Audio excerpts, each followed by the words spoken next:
If you do this one thing, just this one thing every day, it would change not only your practice, but for your rest of your life and your career. Let's get right to it.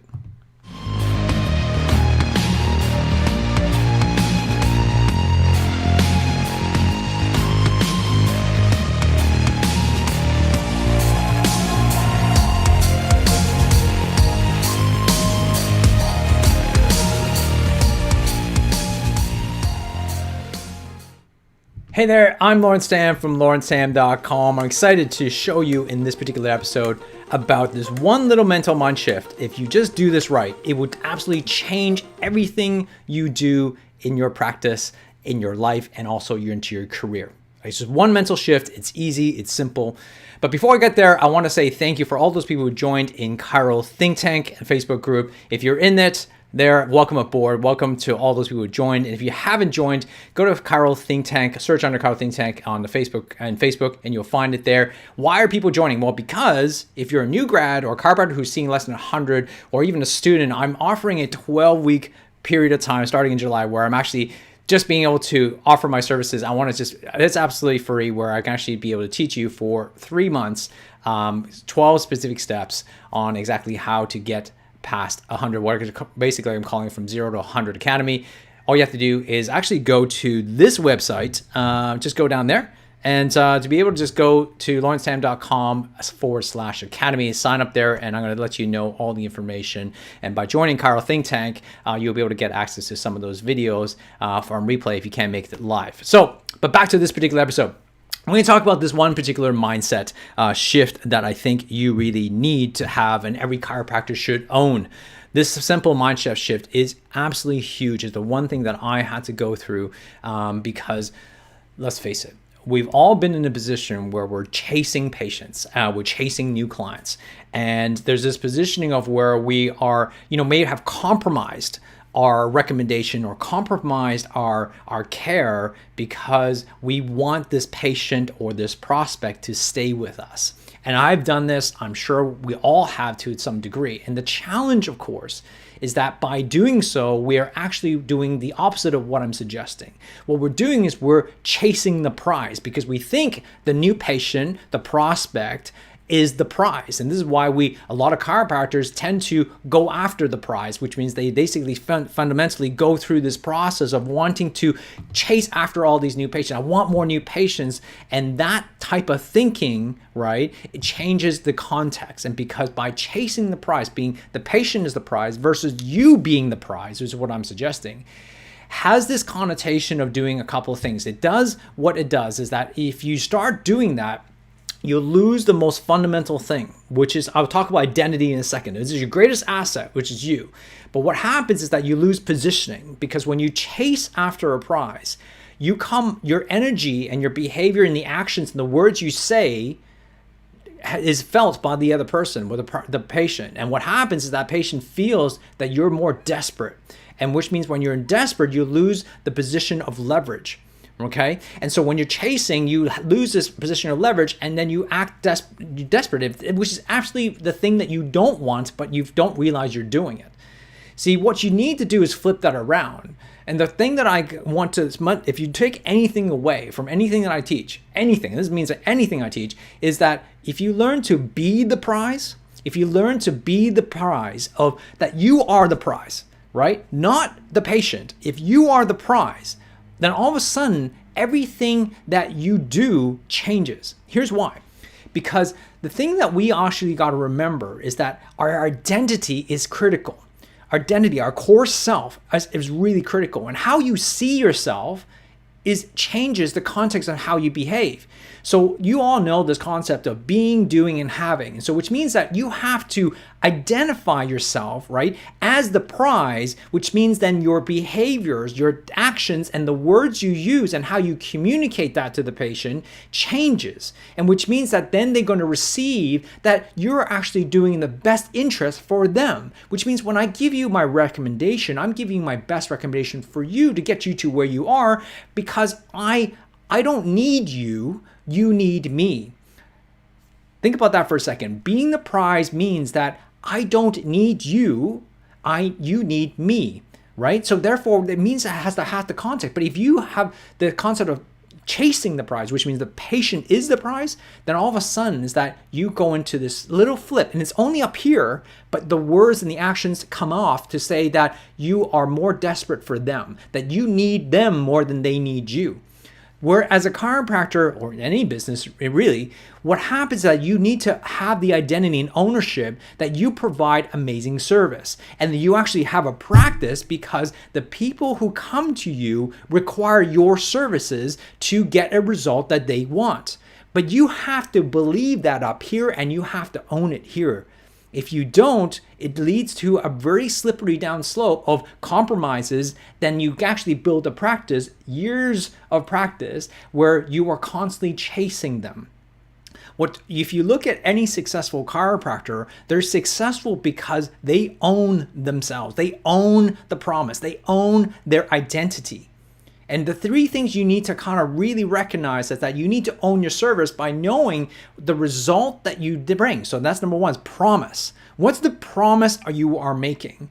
Number two is you need to kind of realize is that what's the powerful result that you're providing for the services for this particular person? And number three is being productive. Is the results that you bring to this person, is it productive for them? Is it benefit to them of any sort? If they don't see that as being powerful, the promise is not being powerful or productive to them, then all of a sudden you're not going to lose. They're not going to want your service. So the mindset you need to learn to adapt is that you need to adapt that you are the prize. That fundamental shift up here, which is harder than it sounds, right? I mean, it's easy to understand the concept, but owning that concept is challenging. But once you remember and remind yourself that you're the prize, that you have a service and you have this ability, right? Or this service or product that they need from you, your actions, behaviors will act accordingly. Which means then the receiver, which is the patient or the prospect, will receive that in the same way, which means that they're going to now listen to your recommendation. And if they have a choice at this point to whether to accept that recommendation or not, but that shouldn't matter. And that's the compromise that you have to, the only compromise you should be making, or actually the only sacrifice that you need to make when you learn to be the prize, is this one sacrifice, which is that you need to be willing to lose the patient.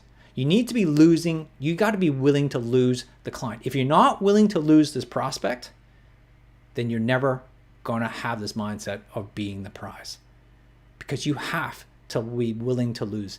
If you're not willing to lose, which is them rejecting your offer, then you're not willing to be the prize, because then you're still chasing, because you think that they're the prize. The challenge, of course, for you is that if you're willing to lose, that means that you have accepted the fact that when they reject you, they're not rejecting you, they're rejecting the offer, which is the truth. Because my recommendation, when you're the prize, you recommend someone something, this recommendation you give to them, it's going to be the truth, your truth. And they have a choice now to choose whether that is for them. And if they're able to reject that, you can walk away and go, I told the truth. Because otherwise, if you're thinking that they're the prize, you're going to compromise. And then all of a sudden you compromise your own value, you compromise your own truth, and you'll never be satisfied with yourself later on, and you'll never be able to build a practice that is successful. So I hope you took something of value today. And if you do like this, please like it and comment below and let me know what your thoughts around this are.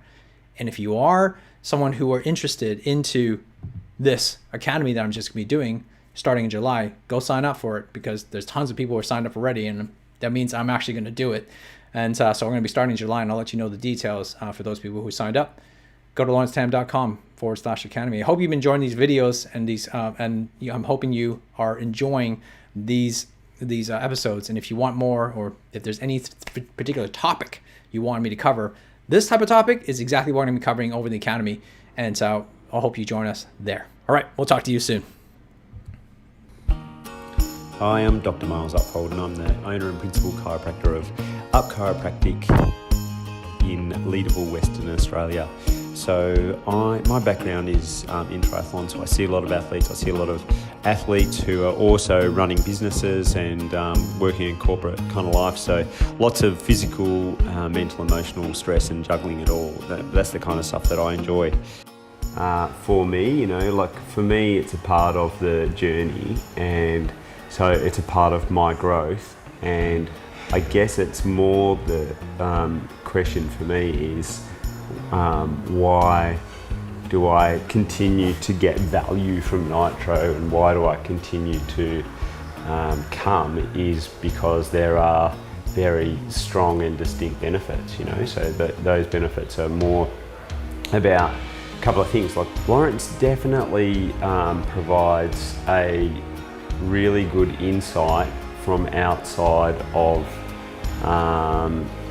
my square, so it's kind of like one of those things where, they say, like the old story is like you never see the generals in the battle, so in any of the issues or problems that I might be facing in practice, it's me who's on the coalface and dealing with them, so to have that outside perspective is often key and has proven to be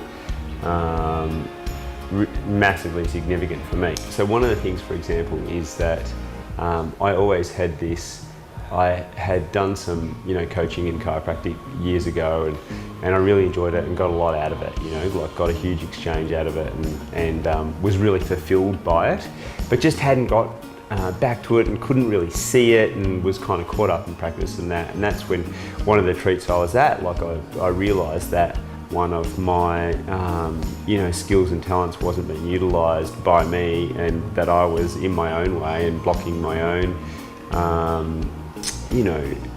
fulfillment and contentment. So that was so then I started up that coaching program because basically whether Lawrence challenged me, I can't remember, or whether the group did, but it was more than that. It was more just the point of, hang on, this is something that you really love and enjoy and want and can see value and benefit in, and you want to be able to create impact and help others, and at the same time you get fulfillment from it. This is one of the big things. So one of the benefits of coming away to Nitro is definitely the people here. So it's about being with like-minded people, but being about people who want the same thing, which is like this growth mindset and willingness to support each other and hold each other accountable at the same time. So it's meaningful to me because I believe that we all have so much potential, but it's just whether we choose to use it or not. And so what it does is it gives me a bit of a catalyst and a drive, and seeing as well what others are doing and being inspired from that. And so for me, it's about reaching my own potential, about doing the best that I can with my God-given talents and abilities, but also about being inspired by others in the group, which also fuels further kind of growth and development. For me, as in terms of the journey I'm on, what it allows me to do is it's allowed me to stay motivated, inspired, and on path about something bigger than myself. So it's not just a matter of, previously in practice, I felt like I'd achieved a number of, goals that I'd set. And so, I was, for want of a better way to say it, like a little bit bored or, just kind of disengaged, I guess. And so what that's allowed me to do is become fulfilled again about my course of action and how I can make an impact. That's huge.